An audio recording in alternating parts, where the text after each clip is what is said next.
हाँ तो बच्चों, आज हम बात करेंगे बेसिक ऑफ सीपीआर। सीपीआर क्या होता है और ये किस प्रकार से दिया जाता है। इस प्रोसेस में, सीपीआर के प्रोसेस में कोई विक्टिम या कैजुअल्टी को रिवाइव करना जो कॉन्शियस, जो अनकॉन्शियस है और वो ब्रीद नहीं कर रहा है। ऐसे बंदे को जो ब्रीद नहीं कर रहा है और अनकॉन्शियस है या बेहोशी की हालत में है, उसे नॉर्मल कंडीशन में लाना ही रिससिटेशन कहलाता है। इस प्रोसेस को करने के लिए सबसे पहले जो विक्टिम होता है उसको उसके जो भी सफोकेशन से संबंधित कोई अगर उसके गले में अटका है तो उसको निकाल देना जरूरी होता है और उसके बाद तुरंत ही रिससिटेशन का प्रोसेस स्टार्ट कर देना चाहिए। इस प्रोसेस में विक्टिम के चेस्ट को कंप्रेस किया जाता है और इसके साथ साथ उसे रेस्क्यू ब्रीथ भी दी जाती है। तो देखो, यहाँ पर दो बातें हैं, या तो चेस्ट कंप्रेशन दिया जाए या फिर चेस्ट कंप्रेशन के साथ रेस्क्यू ब्रीथ भी देना आवश्यक हो भी होता होता तो है आवश्यक, लेकिन जरूरी नहीं है कि चेस्ट कंप्रेशन के साथ रेस्क्यू ब्रीथ दिया जाए। चेस्ट कंप्रेशन को जो कि एक महत्वपूर्ण प्रोसेस है, ये बहुत जरूरी है। अब देखो, सीपीआर के बारे में बात करें तो सीपीआर होता क्या है। सीपीआर को हम बोलते हैं कार्डियो पल्मोनरी रिससिटेशन। ठीक है, कभी कभी एग्जामिनेशन में पूछ लिया जाता है कि सीपीआर का क्या मतलब होता है। सीपीआर मतलब कार्डियो पल्मोनरी रिससिटेशन। ठीक है, अब ये एक ऐसा प्रोसेस है जो किसी फर्स्ट एडर या कोई ऐसा बंदा जो जिसको रेस्क्यू करना है, किसी अनकॉन्शियस पर्सन को, ये ये प्रोसेस परफॉर्म किया जाता है जिससे कि जो जो अनकॉन्शियस पर्सन है वो उसके अंदर सर्कुलेशन का प्रोसेस बना रहे। ठीक है, अगर कभी कभार ऐसा हो जाता है कि अनकॉन्शियस होने का मतलब ये है कि ब्रेन के अंदर अगर ब्लड की सप्लाई प्रॉपर ना हो तो ये कारण क्या होता है इसका कि हार्ट पंप करना बंद कर देता है या हार्ट के पास ब्लड आना थोड़ा सा स्लो हो जाता है। तो ऐसी कंडीशन में अगर सीपीआर दिया जाए तो स्पॉन्टेनियस सर्कुलेशन स्टार्ट हो जाता है जिससे कि नॉर्मल ब्रीदिंग और स्टार्ट हो जाती है उस विक्टिम को। तो अब देखिएगा, इसके लिए जो अनट्रेंड है या फर्स्ट एडर है, जो जो बहुत ही कम ट्रेनिंग दी गई है, ऐसे ऐसे फर्स्ट एडर को केवल सीपीआर ही रिकमेंड किया जाता है। ऐसे कंडीशन में जरूरी नहीं है कि वो रेस्क्यू ब्रीथ भी दे। अब देखो, सीपीआर कैसे दिया जाता है और रेस्क्यू ब्रीथ क्या होती है, अब इसके बारे में बात करेंगे। सीपीआर मस्ट है, रेस्क्यू ब्रीथ ये एक एडिशनल है, कर दें तो अच्छी बात है, लेकिन अगर नहीं है तो सीपीआर तो जरूरी देना है। यानी कि चेस्ट कंप्रेशन, सीपीआर के अंदर चेस्ट कंप्रेशन और रेस्क्यू ब्रीथ दोनों की दोनों आती हैं।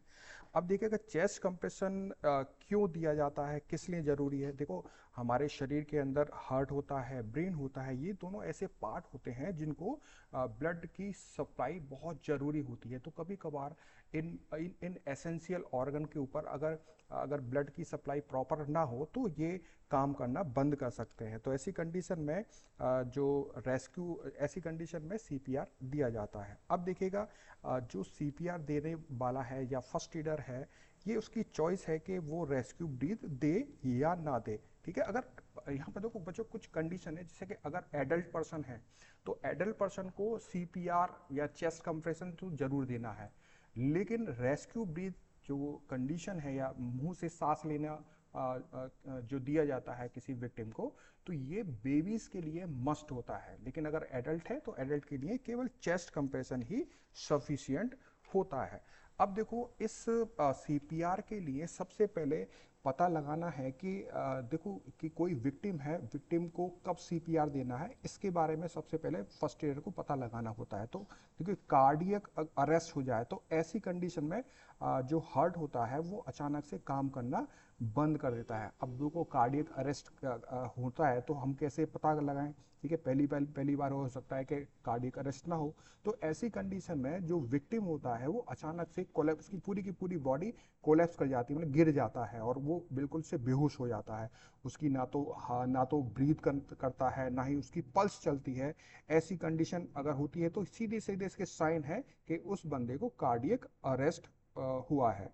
अब देखो क्या हमें ऑब्जर्व करना है इस केस के अंदर। देखो सबसे पहले तो हमें विक्टिम की रेस्पॉन्सिवनेस को पता करना है, दूसरा कि वो बंदा कॉन्शियस है या फिर नहीं है, ठीक है। अब देखो रेस्पॉन्सिवनेस और कॉन्शियसनेस को पता लगाने के लिए अगर हम उसको किसी प्रकार का स्टिमुलस देते हैं तो वो उसके अगेंस्ट रेस्पॉन्ड नहीं करता है। अब देखो यहाँ पर एक शब्द आया क्या, स्टिमुलस। स्टिमुलस का मतलब क्या होता है, देखो स्टिमुलस जैसे कुछ बच्चे यहाँ पर मैथ के भी होंगे, तो स्टिमुलस स्टिम्यूलस, ठीक है। ये एक हमारे शरीर के अंदर ऐसे रिसेप्टर्स होते हैं जो विशेष प्रकार की प्रक्रियाओं को पहचानने का काम करते हैं, ठीक है। तो स्टिमुलस क्या हो गया, जो हमारी बॉडी को दिए जाते हैं जिसके कारण हमारी बॉडी के अंदर परिवर्तन होता है।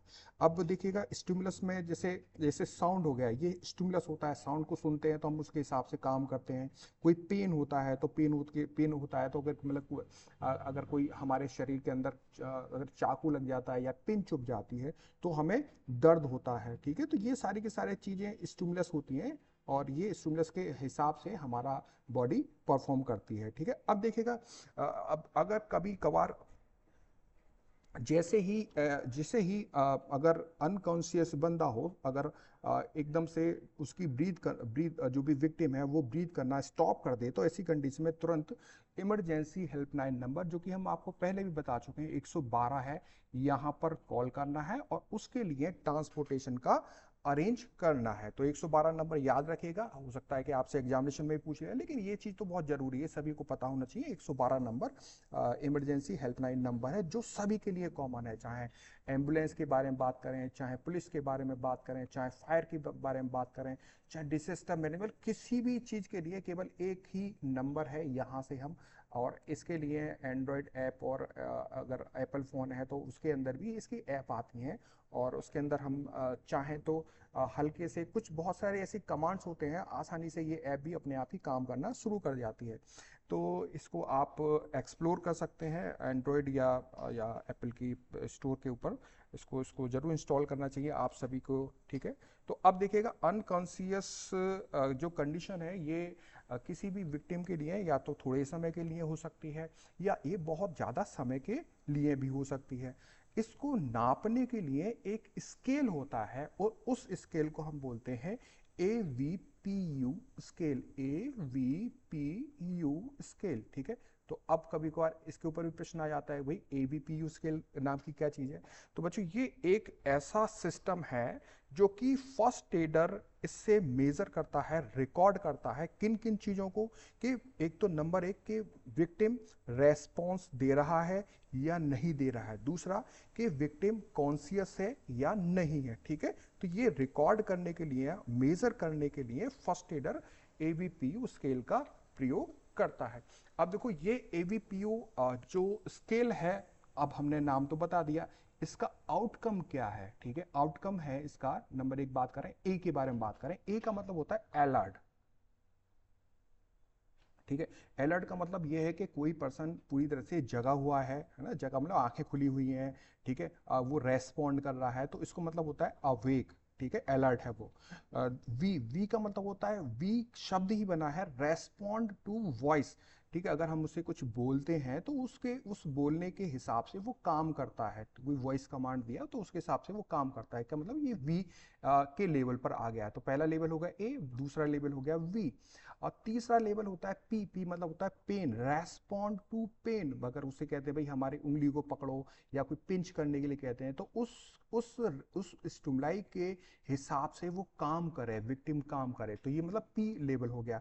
और यू का मतलब होता है, यू का मतलब ही है क्या, अनकॉन्शियस नोट, इन अनकॉन्शियसनेस, ठीक है। तो अनकॉन्शियस का मतलब ही सीधा है कि ना तो वो अलर्ट है, ठीक है, ना ही वो कोई वॉइस कमांड जो दे रहे हैं उसके अगेंस्ट वो रेस्पॉन्ड दे रहा है, या फिर अगर कोई पेन हो रहा है उसको या हम पेन उसको दे रहे हैं तो पेन का मतलब अभी ऐसा थोड़ा ना कि उसको थप्पड़ मारेंगे, पेन का मतलब हल्का सा पिंच करना है, या उससे कह रहे हैं कि भाई हमारे हाथ को दबा, या उसको रब कर रहे हैं, तो ऐसी कंडीशन में ये तीनों की तीनों प्रक्रियाएं नहीं करता है, तो ऐसी कंडीशन में वो अनकॉन्शियस होता है। तो ये एक स्केल होता है अब देखो यहाँ पर हम सबसे पहले इन ए अलर्ट, मतलब ए अलर्ट को पता करने के लिए हमें क्या काम करना होता है, ठीक है। तो रेस्पॉन्सिवनेस देखने के लिए सबसे पहले अगर हम ए के बारे में बात करें, ए का मतलब क्या होता है, अलर्ट, ऑलरेडी हम डिस्कस कर चुके हैं, ठीक है।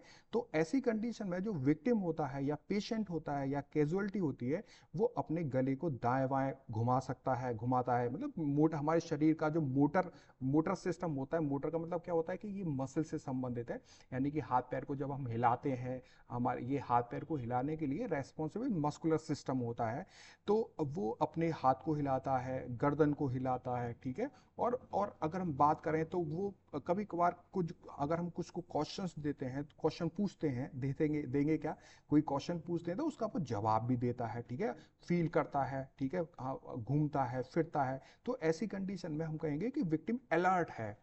तो अब देखिएगा यहाँ पर अगर हम बात करें कि वी वी का मतलब क्या हो गया, हमने पहले बताया वॉइस, अगर हम उसके कुछ पूछते हैं तो उसके हिसाब से वो रेस्पॉन्ड करना, पूछा कि भैया तुम्हारा नाम क्या है, जी मेरा नाम तो मोहन है, ठीक है। जी तुम कहाँ रहते हो, जी मैं तो राठ में रहता हूँ, भटियाने में रहता हूँ, ठीक है। तुम कितने साल के हो, तो बोलेगा जी मैं 18 साल का हूँ या 19 साल का हूँ, तो हम जो भी उसको वॉइस की कमांड देते हैं तो उसके हिसाब से वो वर्क करता है, वो आउटपुट देता है, ठीक है।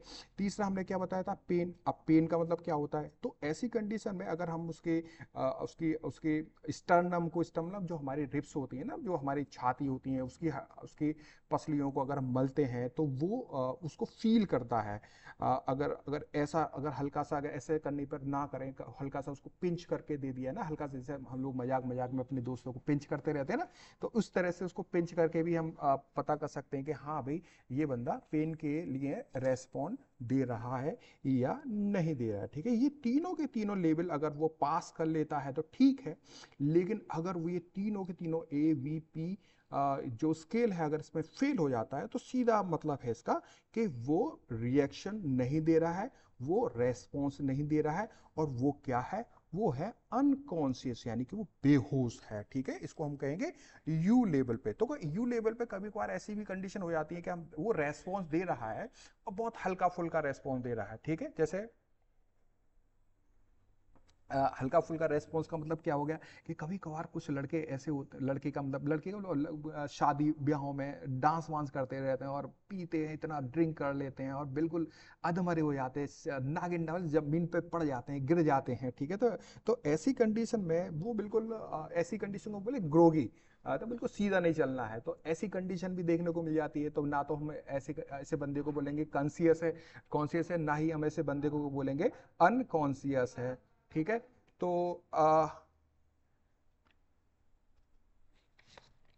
अब देखो हमें अब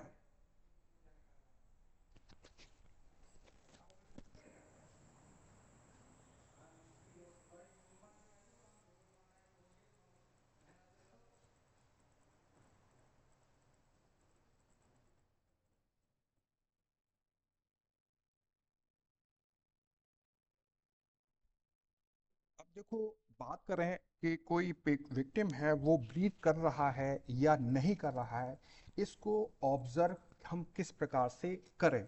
देखो ब्रीथ जो हम करते हैं, ब्रीथ करने के लिए जो हमारे एयर होती है, एयर जाती है हमारी एयरवे के माध्यम से। तो जिस ट्यूब से हम खाना खाते हैं और जिस ट्यूब से हम सांस लेते हैं, वो दोनों की दोनों एक कॉमन डक्ट होती है। तो कभी कभार ऐसा भी हो जाता है कि विक्टिम है या कैजुअलिटी है, अगर वहां पर वो पैसेज बहुत ही छोटा होता है, गले के अंदर जो रास्ता होता है जहां से हवा पास होती है, वो पैसेज बहुत ही पतला हो जाता है। तो हो सकता है कि कभी कभार उसके अंदर कोई ब्लॉकेज हो जाए, या वो पतला तो होता ही है लेकिन कभी कभार कोई दुर्घटना के माध्यम से या स्वेलिंग के माध्यम से वो बहुत ज़्यादा उस वो और ज़्यादा पतला हो जाए, ठीक है। बहुत सारे रीजन हो सकते हैं कि जो भाई हमारे गले के अंदर टंग भी होती है ना, मुंह के अंदर टंग होती है। तो कभी कभार जब एक्सीडेंट होता है या कोई प्रॉब्लम होती है तो वो जो टंग होती है वो बैक हो जाती है, उल्टी हो जाती है। उल्टी होने का मतलब ये है कि मतलब वोमिटिंग के बारे में बात नहीं कर रहे, वो टंग होती है वो बैक होके हमारे जो एयरवे के पैसेज को ब्लॉक कर देती है, रोक देती है, तो जिससे जो बंदा होता है वो उसको ब्रीदिंग में प्रॉब्लम हो जाती है। और कभी कभार ऐसा भी हो जाता है कि हमारे जो रिफ्लेक्सेस होते हैं वो काम करना बंद कर देते हैं। तो ऐसी कंडीशन में अगर रिफ्लेक्सेस काम करना बंद करेंगे तो हमारे एयर पैसेज के अंदर बहुत सारा सलाइवा इकट्ठा होना शुरू हो जाता है, जो कि हमारे एयरवे को ब्लॉक करने का काम कर देता है। और कभी कभार ऐसा भी हो जाता है कि कोई फॉरेन बॉडीज हो जाती, बॉडी जैसे कोई पत्थर हो गया, जैसे ईंट हो गया, या कोई ब्लड हो गया, या कोई उस बंदे ने वोमिटिंग की है, वो ही उसके उसके गले को चोक कर दे, रोक दे। तो ये सारे के सारे ऐसे तरीके हैं जिसके कारण विक्टिम के गले में या एयरवे को ब्लॉक करने का काम करते हैं, वो ब्रीथ करने में प्रॉब्लम होती है। तो सबसे पहले फर्स्ट एडर का काम ये होगा कि उसकी जो कैजुअलिटी है उसकी ब्रीदिंग को वो ऑब्जर्व करे, और उसके अगर वो ब्रीद नहीं कर रहा है तो सबसे पहले उसके एयरवे को क्लीन करे, साफ करे। ये बहुत ही महत्वपूर्ण है। पहला स्टेप तो सीपीआर देने से पहले सबसे पहले यही काम होता है। तो कभी कभार अगर गले में अगर कोई दिक्कत हो रही है, एयर पैसेज के अंदर कोई चोक हो गया है, तो उस चोक को हटाने पर वो ये मान लीजिए ब्लॉकेज है, ये इसकी नेक है, अगर इसको हम रिमूव करते हैं तो वो आसानी से ब्रीथ करना शुरू कर देता है। ठीक है। अब ये अगर ब्रीथ करता है तो हमें इस विक्टिम को क्या करना है, इसको हमें दे देना है रिकवरी पोजीशन में। ठीक है। अगर अनकॉन्शियस है, ब्रीद नहीं कर रहा है, तो सीपीआर देना है। और अगर वो ब्रीद कर रहा है, ठीक है, ब्रीदिंग कर रहा है और वो कॉन्शियस है, तो ऐसी कंडीशन में उसको देना है हमें रिकवरी पोजीशन में। देखो इसके बारे में बार बार बात करेंगे।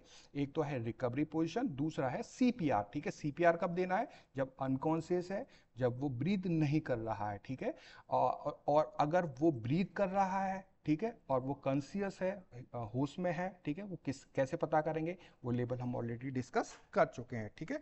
अगर हम उसके विक्टिम के एयरवे को क्लीन करने पर अगर वो ब्रीथ नॉर्मली कर लेता है तो कोई दिक्कत नहीं, कोई परेशानी नहीं है। ठीक है। अगर वो अनकॉन्शियस है, मतलब अनकॉन्शियस मतलब चौथा लेवल आ गया, अब वो बिल्कुल ब्रीथ नहीं कर रहा है, तब हमें क्या काम करना है? तो ऐसी कंडीशन में सबसे पहले हमें विक्टिम को, अगर वो अपनी बैक पे यानी कि अपनी पीठ के बल पे अगर नहीं लेटा है, तो सबसे पहला स्टेप रहेगा कि ऐसी कोई हार्ड सरफेस, मतलब उबड़ खाबड़ नहीं होना चाहिए। कैसे? ऐसी ऐसी सरफेस नहीं होना चाहिए, बिल्कुल सपाट होना चाहिए। और सपाट कैसी होनी चाहिए? बिल्कुल हार्ड सरफेस होना चाहिए। ठीक है। इसके ऊपर ऐसा नहीं कि कोई मोटा सा गद्दा बिछा दिया जाए, नहीं, ऐसा नहीं करना है। बिल्कुल जमीन पर हार्ड सरफेस पे जो बिल्कुल सीधी हो, वहां पर उस विक्टिम को लेटा देना चाहिए। ठीक है। उसके बाद हम जो फर्स्ट एडर है, फर्स्ट एडर को उसके बगल में थोड़ा सा झुकना चाहिए। ठीक है। झुकने के बाद क्या करना है? सबसे पहले तो हमने बताया था कि उसके जो एयर वे है, उसको उसको क्लीन करना है, साफ करना है। साफ करने से पहले हमें क्या काम करना है कि सबसे पहले हमें एक हाथ को लेकर, भाई ये इसको इसने इस स्लाइड में आप लोग देख रहे होंगे ना, विक्टिम को लिटा दिया है। तो एयर वे को, भाई देखो हमारे गर्दन के अंदर जो एयर वे होता है वो देखो ये इसकी थिकनेस होगी, मोटाई होगी। ठीक है।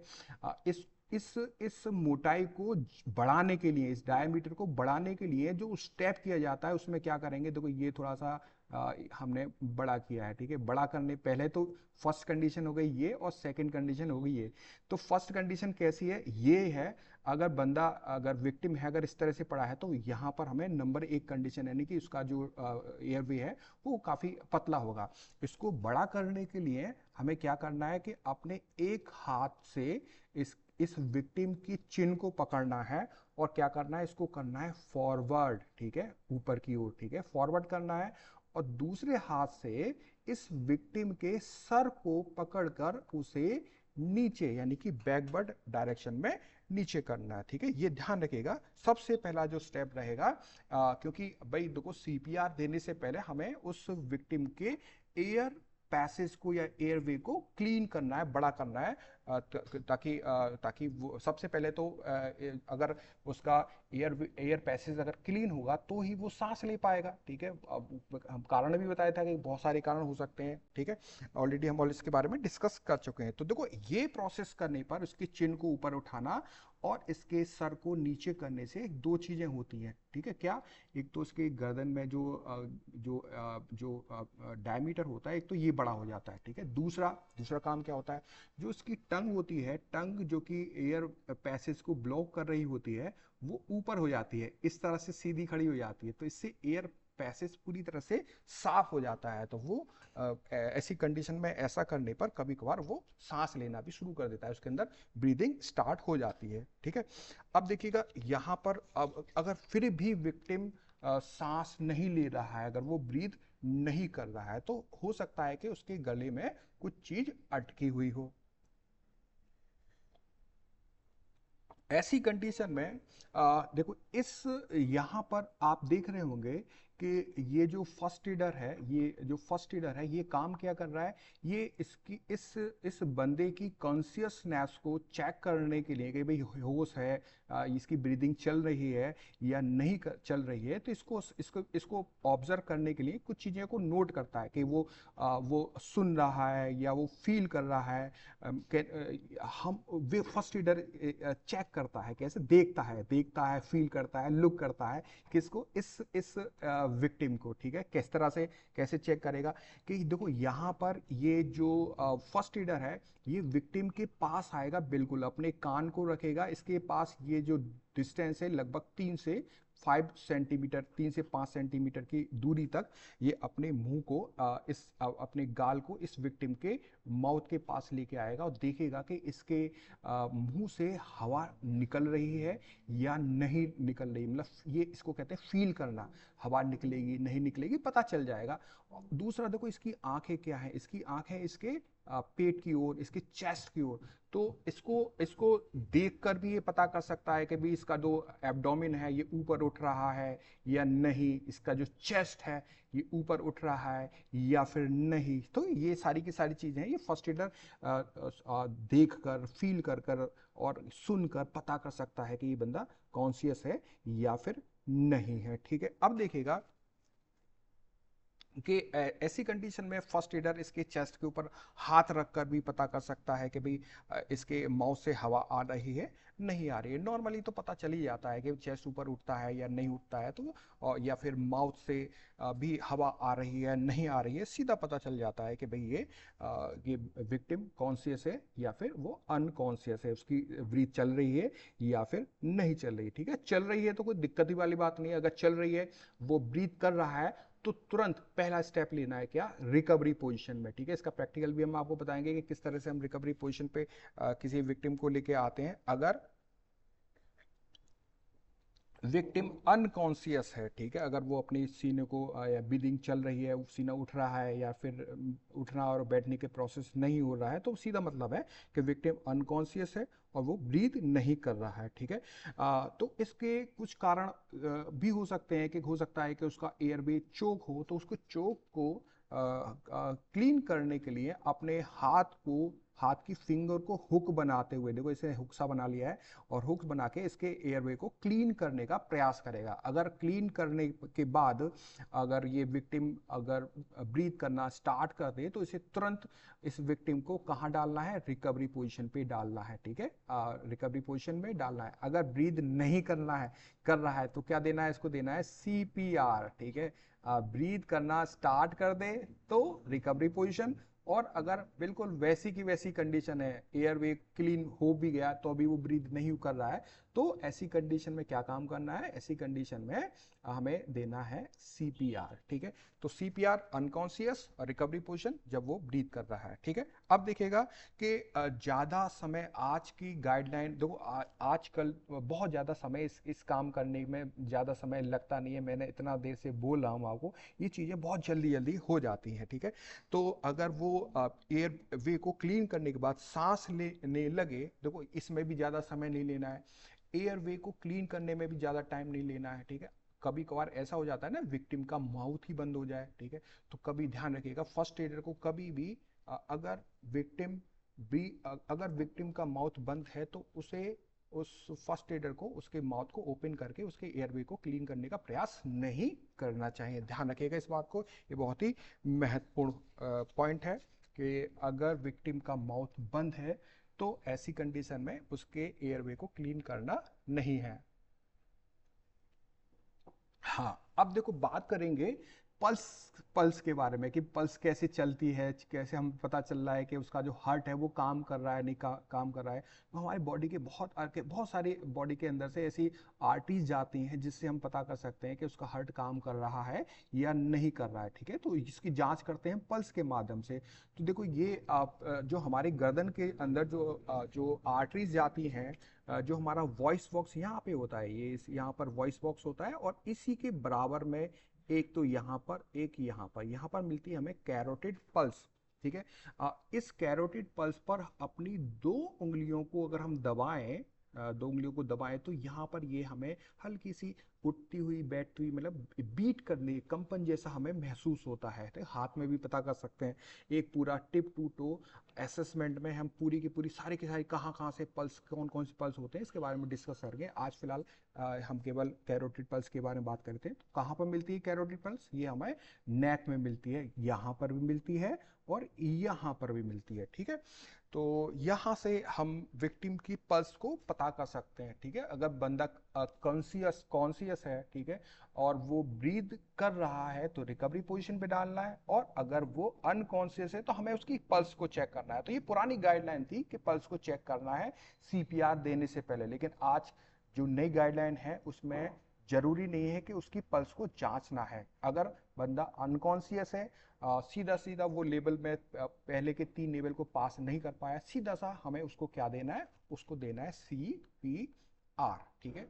अब देखो बात करते हैं सीपीआर हम किस प्रकार से दें, रिससिटेशन किस प्रकार से हम दें अगर विक्टिम ब्रीद नहीं कर रहा है। देखो सबसे पहला तो स्टेप यही रहेगा कि हमें नंबर 1 सेफ्टी फर्स्ट, ठीक है। सेफ्टी फर्स्ट का मतलब क्या है कि सबसे पहले फर्स्ट एडर को अपनी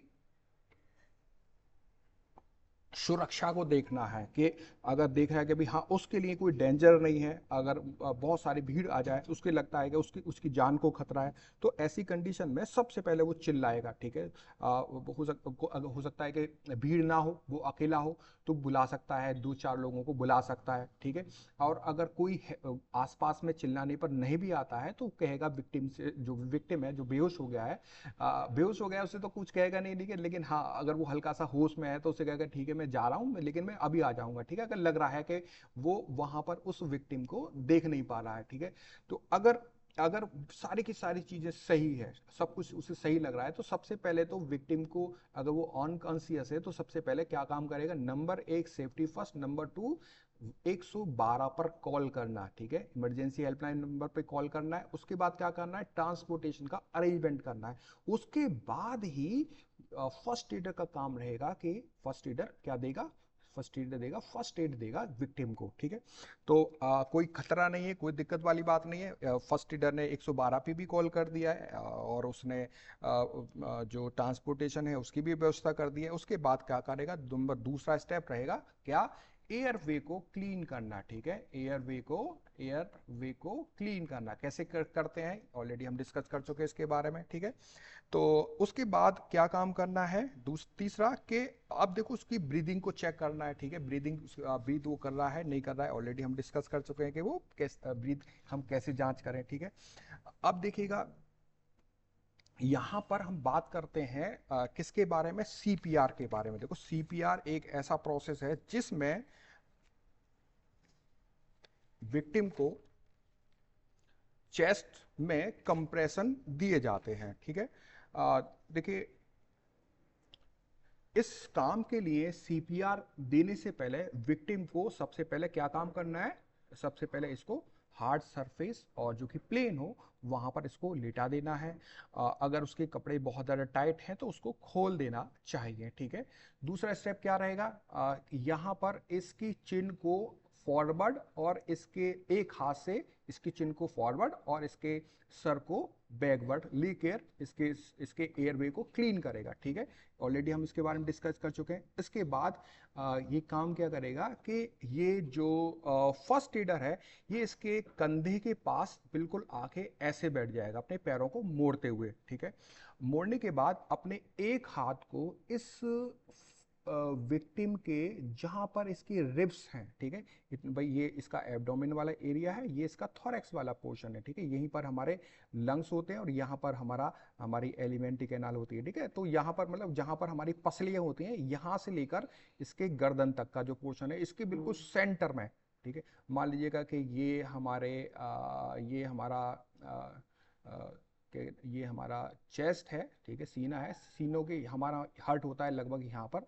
तो बिल्कुल इस ओर अपने एक हाथ को यहाँ पर रखते हैं और दूसरे हाथ को पहले हाथ के ऊपर रखा जाता है, ठीक है। इसकी इसकी इसकी कंडीशन देखिएगा कि जो फर्स्ट एडर है, ये अपने हाथ को बिल्कुल सीधा रखते हुए इसको कंप्रेस करेगा, इसके चेस्ट को कंप्रेस करेगा। चेस्ट को कहाँ पर, बिल्कुल सेंटर पे हाथ रखा हुआ है, ना तो इसने मतलब इधर रखा हुआ है ना इधर रखा है, बिल्कुल ऊपर की ओर रखा हुआ है, बिल्कुल बीचों बीच में। देखिए ये लग रहा है, इस पिक्चर्स में लग रहा है कि हल्का से साइड में है इसका हाथ, लेकिन हाइट इसका साइड में नहीं है, यहाँ पर हमारा स्टर्नम होता है और इसके बीचों बीच में। देखो ये जो सीपीआर का प्रोसेस है, भले ही मैं आपसे पिक्चर से कितनी बार कह दूं, हो सकता है कि आपके ये समझ में नहीं आ रहा हो, तो प्रैक्टिकल भी इसका कराएंगे कि सीपीआर हम कैसे दें, है ना, और रिकवरी पोजीशन कैसे करें, इसका प्रैक्टिकल भी हम कराएंगे। तो यहाँ पर इस पिक्चर्स में आप देख रहे होंगे कि इस पिक्चर्स में पहले इसने इसके फर्स्ट एडर ने अपने एक हाथ को रखा बिल्कुल इसके थोरैक्स के मतलब इसका जो सीना होता है स्टर्नम के बीचों बीच में, और दूसरे हाथ को अपने पहले हाथ के ऊपर रख देता है, ठीक है। हाथ को किस तरह से काम करना है, हाथ को लॉक करना है, दोनों की दोनों फिंगर जो होती हैं, दोनों हाथ की फिंगर को लॉक करते हुए, इस तरह से करते हुए हाथ को कंप्रेस करना है, इसके चेस्ट को कंप्रेस करना है, ठीक है। अब कंप्रेस कितना करना है, मतलब दबाना है, कंप्रेस मतलब दबाना है। मान लीजिएगा ये इसका चेस्ट है, इस चेस्ट को उसको हाथों से दबाना है, दोनों हाथों से दबाना है, हाथों को बिल्कुल सीधा रखते हुए, हाथों को मोड़ना नहीं है, ये हाथ बिल्कुल बैंड नहीं होना चाहिए, मुड़े हुए नहीं होना चाहिए, बिल्कुल सीधा होना चाहिए, ठीक है। अब कितना दबाना है, कि ये दबाना कितना है, इसको भी जरूर ध्यान रखना है। ये हमें कितना 5 to 6 सेंटीमीटर, ठीक है, मतलब 5 सेंटीमीटर मिनिमम और मैक्सिमम टू मैक्सिमम 6 सेंटीमीटर तक इसको अंदर तक दबाना है, यानी कि ये जो एरिया है, ये लगभग इतनी देर तक इसके विक्टिम को पुश करना है। कितना आएगा, 5 to 6 सेंटीमीटर, ठीक है। अब देखिएगा, देखो हमारा जो चेस्ट होता है उसको केवल दबाना है, ठीक है, उठाने की आवश्यकता नहीं है, अपने आप ही हमारे जो चेस्ट के अंदर बहुत सारी मसल्स होती हैं, वो मसल्स अपने आप ही काम करती हैं। दबाएंगे तो जब हम अपने हाथ को हटाते हैं तो अपने आप वो अपनी लोकेशन पे आ जाता है, हाथ को हटाने की आवश्यकता नहीं है, हाथ अपने आप ही सीने के साथ विक्टिम के साथ ही अपने आप ही उठ जाता है, ठीक है। तो 5 से 6 सेंटीमीटर तक अंदर की ओर डाउनवर्ड, यानी कि इसको दबाना है और फिर उसको रिलीज कर देना है, ठीक है। ये कितनी बार करना है, 30 बार, 30 टाइम्स, 30 टाइम। ध्यान रखिएगा, बिल्कुल बहुत ही महत्वपूर्ण है, कभी कभार प्रश्न भी आ जाते हैं कि भाई कितनी बार इसको कंप्रेस करना है। अब रेट भी पता होना चाहिए मेरी को भाई, बहुत तेजी से दबाने पे और बहुत ज्यादा स्लो दबाने पर सर्कुलेशन बहुत ज्यादा अच्छी तरह से प्रॉपर नहीं होता है। इसको हमें इसका रेट भी पता होना चाहिए। रेट क्या होना चाहिए, रेट भी क्या है, रेट का मतलब यहाँ पर पैसे के बारे में बात नहीं कर रहे हैं, यहाँ पर दर के बारे में बात कर रहे हैं कि दबाने का जो दर है वो कितना रहेगा। ये होगा 100 कंप्रेशन, 100 कंप्रेशन, कितना, 100 कंप्रेशन पर मिनट, ठीक है, यानी कि 1 मिनट में लगभग 100 कंप्रेशन हो जाए, ठीक है। इस दर से इस कंप्रेशन को हमें रेगुलेट करते हुए दबाना है। अब देखो, अब ना तो हम घड़ी लेके बैठे होंगे ना, ना ही हमें पता नहीं चलेगा, हो सकता है कि 101 हो जाए, है ना, 102 भी हो जाए, है ना, 103 भी हो सकते हैं। तो ये जो दर है 100 से लेकर 120 तक तो सही है, और 120 से एवब नहीं होना चाहिए, इससे ऊपर नहीं होना चाहिए। अगर बहुत तेजी से कंप्रेस करेंगे तो सर्कुलेशन मतलब हार्ट में ब्लड में सर्कुलेशन तो होगा, लेकिन वो बैक टू हार्ट के अंदर जो ब्लड है वो बहुत तेजी से वापस भी हो जाएगा, तो वो काम नहीं करेगा।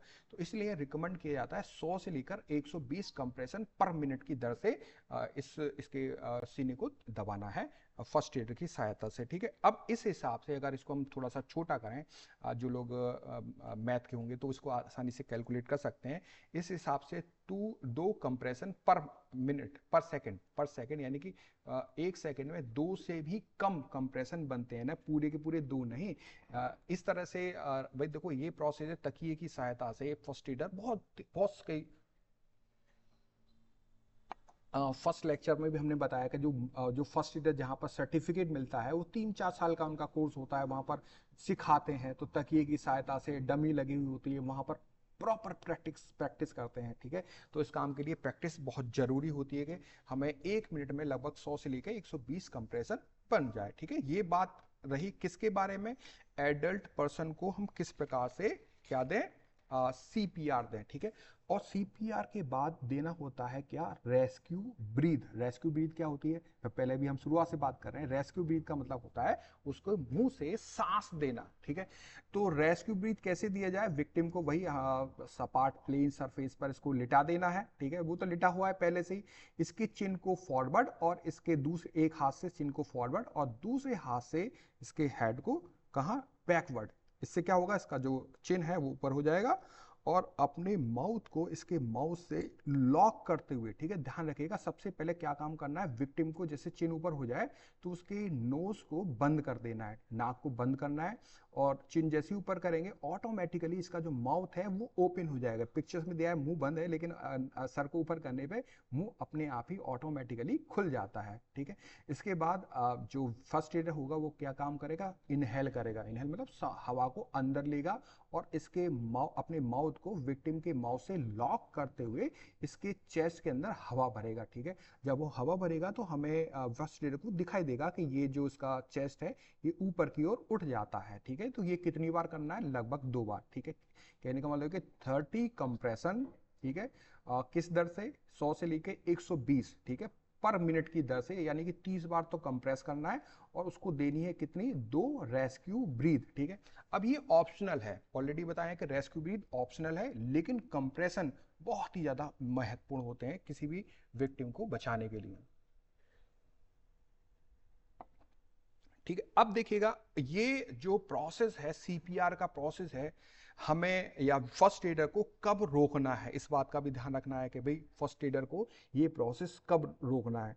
तो इस प्रोसेस को कब तक रोकना है, कब तक चालू करना है, इसके लिए भी कुछ बिंदु हैं। इस बात के लिए भी फर्स्ट एडर को ध्यान रखना है, ठीक है। पहला बिंदु क्या है कि विक्टिम अगर अपनी आंखों को खोल ले, अगर विक्टिम उठ जाता है और वो नॉर्मली ब्रीथ करने लगता है तो फर्स्ट एडर को तुरंत रुक जाना चाहिए, ठीक है। दूसरा कि ऐसे अगर अगर फर्स्ट एडर सीपीआर दे रहा है तो उस बीच में अगर एक्सपर्ट आ जाए, डॉक्टर आ गया, टीम आ गया, एम्बुलेंस आ गई, तो फर्स्ट एडर भी लगा हुआ है, नहीं तो ये काम भाई जो फर्स्ट एडर जो एम्बुलेंस वाले हैं, जो जो इमरजेंसी सर्विस वाले हैं, वो प्रॉपर तरीके से ट्रेंड है।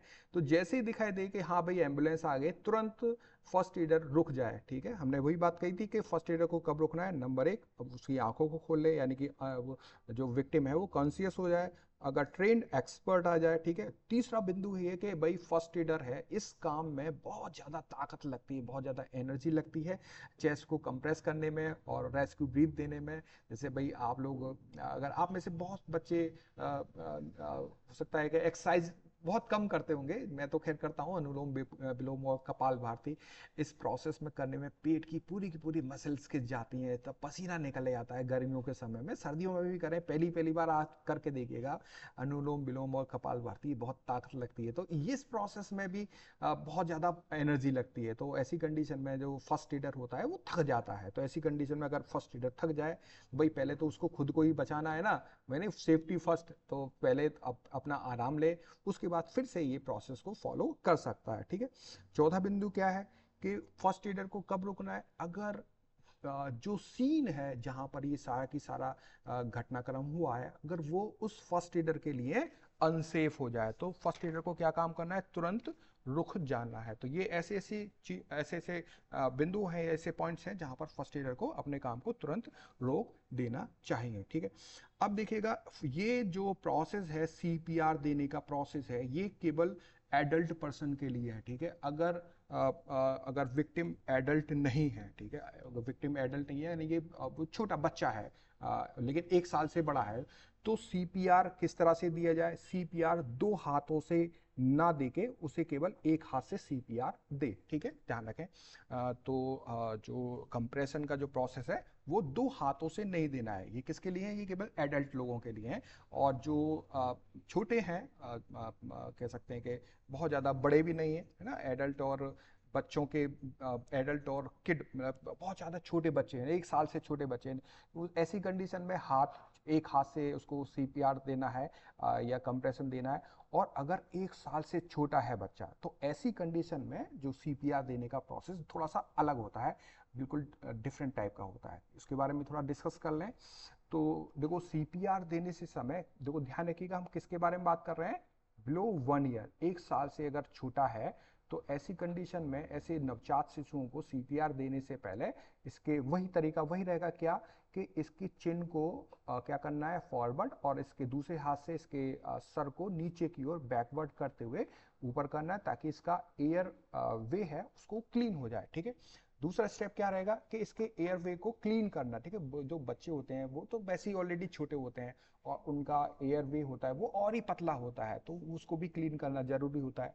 क्लीन कर लेते हैं, करने पर अगर वो सांस लेना शुरू कर देता है, उसकी ब्रीदिंग स्टार्ट हो जाती है, तो उसको रिकवरी पोजीशन पर दे। ऑलरेडी हम बाद में डिस्कस करेंगे रिकवरी पोजीशन क्या होती है। अगर अगर वो ब्रीद नहीं कर रहा है, अनकॉन्शियस है, तो उसको देना है क्या, सीपीआर। ठीक है, तो एयरवे क्लीन हो गया। अब अगला स्टेप क्या रहेगा, सीपीआर देना। देखो ये सारे के सारे स्टेप भाई, कोई भी नवजात शिशु को सीपीआर, अगर बच्चा छोटा है, देखो देखो ये सीपीआर बहुत ही महत्वपूर्ण है, कंप्रेशन बहुत ही महत्वपूर्ण है। ध्यान रखिएगा, 1 साल से छोटे बच्चे के लिए कंप्रेशन के साथ रेस्क्यू ब्रीथ बिल्कुल बहुत महत्वपूर्ण है। मैं बार बार की पॉइंट कर रहा हूँ कि देखो एडल्ट है, एडल्ट को केवल कंप्रेशन ही अगर कर दें तो ये ठीक है, लेकिन अगर 1 साल से छोटा बच्चा है, नवजात शिशु है, तो ऐसी कंडीशन में उसको रेस्क्यू ब्रीथ बिल्कुल मस्ट है। ठीक है, अब देखिएगा कि यहाँ पर भी जो सेफ्टी फर्स्ट वाला नियम तो लागू है ही है। ठीक है, अब देखो बच्चा बहुत छोटा होता है ना, बच्चा बहुत छोटा होता है, वो तो बता ही नहीं कर सकता है। बड़ा एडल्ट है, अनकॉन्शियस है, अगर वो थोड़ा सा होश भी आ जाता है तो अपने बारे में बता देता है। लेकिन बच्चा बहुत छोटा होता है, और ऐसी कंडीशन में अगर अनकॉन्शियस हो जाए और हॉस्पिटल ले जाते समय भी कैजुअलिटी हो जाती है, मतलब घटनाक्रम हो जाते हैं, खराब हो जाते, मतलब चीज़ें बिगड़ जाती हैं। तो ऐसी चीज़ों को रोकने के लिए ये चीज़ें हम सभी को पता होना चाहिए कि भाई सीपीआर कंप्रेशन कैसे दिया जाए। ठीक है, तो अब देखिएगा सेफ्टी फर्स्ट, जो फर्स्ट एडर सबसे पहले काम क्या करेगा, सेफ्टी फर्स्ट। क्या सेफ्टी फर्स्ट के क्या नियम है कि अपने आप को देखेगा कि कोई खतरा है या नहीं है। ठीक है, उसके बाद कॉल करेगा क्या, 112 नंबर पर। ठीक है, पहला स्टेप सेफ्टी फर्स्ट। दूसरा स्टेप 112 इमरजेंसी हेल्पलाइन पे कॉल करेगा। तीसरा तीसरा काम क्या करेगा, तीसरा काम करेगा क्या, अब वीडियो रिकॉर्ड हो रहा है, मुझे लग रहा था कि मैं ऑनलाइन हूँ। अच्छा, तीसरा स्टेप रहेगा ट्रांसपोर्टेशन का अरेंजमेंट करना। ठीक है, उसके बाद कंप्रेशन का स्टेप यानी कि सीपीआर का स्टेप स्टार्ट होगा। इसके स्टेप में सीपीआर के स्टेप में पहला स्टेप तो ये हो गया। ठीक है, इसके एयरवे को क्लीन करना। दूसरा स्टेप रहेगा सीपीआर। देखो सीपीआर या कंप्रेस किस तरह से दिया जाए। जो नवजात शिशु है जो 1 साल से छोटा है, उसको फ्लैट सरफेस पे लेटाते हुए सबसे पहले जो फर्स्ट एडर होगा वो इसके चेस्ट के बिल्कुल सेंटर में, ठीक है, बिल्कुल सेंटर में पहले वो 3 उंगलियों को रखेगा। ठीक है, अभी आप देख रहे हैं 2 उंगली, पहले 3 उंगलियों को रखेगा बिल्कुल सेंटर के जहां पर इसकी रिब्स होती हैं, जहां स्टर्नम होती है, स्टर्नम मतलब यहाँ पर देखने को मिलती है, यहाँ पर इस वाले पोर्शन पे। ठीक है, उंगलियां यहाँ पहुंच गई इसकी। ठीक है, लेकिन इसकी जो उंगलियां होंगी कहाँ पे होगी, बिल्कुल सेंटर पे होगी। ठीक है, तो यहाँ पर तीनों की तीनों उंगलियां होंगी यहाँ पर। ठीक है, यहाँ से लेके यहाँ तक। जब इसकी तीनों उंगलियों फर्स्ट एडर रखेगा, एक उंगली को ही बैक टू पवेलियन है वापस कर लेगा, और 2 उंगलियों की सहायता से, ध्यान रखिएगा स्टार्टिंग की 3 उंगलियों से। ठीक है, और बाद में ये जो सबसे नीचे वाली फिंगर्स है इसको ऊपर करते हुए 2 उंगलियों से इसके चेस्ट को कंप्रेस करेगा, दबाएगा। ठीक है, कितना दबाना है इस बात को ध्यान रखना है कि मान लीजिएगा ये इसका इसका पूरी की पूरी बॉडी है। ठीक है, इसका 1/3 यानी कि यहाँ से लेके यहाँ तक ये 3 हिस्से हो गए। ठीक है, तो 1/3 इतना इसको पुश करना है फर्स्ट एडर को। कितना कंप्रेशन देना है, वही 30 कंप्रेशन देना है। ठीक है, किस रेट से, वही 100 से लेकर 120 कंप्रेशन पर मिनट। ठीक है, यानी कि 1 मिनट में अगर कच्चा कच्चा माने तो लगभग 2 कंप्रेशन से कम कंप्रेशन बनते हैं। ठीक है, उसके बाद इसको देना है क्या, रेस्क्यू ब्रीथ, यानी कि 30 कंप्रेशन 30 बार दबाने के बाद 2 बार रेस्क्यू ब्रीथ। देखो रेस्क्यू ब्रीथ का तरीका थोड़ा सा अलग रहेगा। क्या, तो सबसे पहले तो इसकी चिन को ऊपर, वही बात फॉरवर्ड, और इसके फोरहेड को यानी कि इसके माथे को दूसरे हाथ से बैकवर्ड यानी कि नीचे ले जाते हुए फर्स्ट एडर काम क्या करेगा भाई। छोटा बच्चा नवजात जो शिशु होता है ना वो बहुत ही छोटा होता है, तो ऐसी कंडीशन में उसका माउथ भी बहुत छोटा होता है, नाक भी बहुत छोटी होती है, ठीक है। तो फर्स्ट एडर काम क्या करेगा, सांस को अंदर लेगा और इसके नवजात शिशु के माउथ और नोज, ध्यान रखिएगा दोनों, है ना, इसके मुंह और नाक को दोनों को अपने मुंह में लेते हुए फूंकेगा। बच्चा बहुत छोटा होता है और हमारा मुंह बहुत बड़ा होता है, ठीक है, तो हमारे मुंह में उस बच्चे की नाक और मुंह दोनों आ जाती है और उसे दबाए उसके अंदर अपनी हवा को ले जाते हुए इसके अंदर हवा को अंदर की ओर फ्लो करेगा, ठीक है। जब फ्लो करेगा तो क्या हुआ, ये इसका जो पेट है या इसका जो चेस्ट है वो ऊपर की ओर उठता हुआ दिखाई देगा, ठीक है। अब देखो छोटे बच्चे होते हैं ना, उनका जो लंग्स होते हैं वो बहुत ही ज़्यादा सेंसिटिव होते हैं, बहुत ही पतले होते हैं। बहुत प्रयास करे किया जाए कि फर्स्ट एडर के द्वारा बहुत तेजी से गुब्बारे की तरह बहुत तेजी से फूंक ना मारा जाए ना, तो इस तरह से कंप्रेशन कर दिया जाता है छोटे बच्चों के लिए। इसके बाद क्या काम करना है फर्स्ट एडर को क्या काम करना है, फर्स्ट एडर को हाइजीन का ध्यान में रखते हुए अपने हाथ को धोएगा, ठीक है। हाइजीन का ध्यान रखना है स्टार्टिंग में भी और जब प्रोसेस पूरा हो जाए उसके बाद भी ध्यान रखिएगा। हाइजीन का मतलब होता है हाथ को धोना, ठीक है। इस प्रोसेस को करने के लिए सीपीआर को देने से पहले और सीपीआर को देने के बाद फर्स्ट एड का काम क्या रहेगा, अपने हाथ को धोना। तो बच्चों आज के लिए इतना ही, आप सभी का दिन शुभ हो।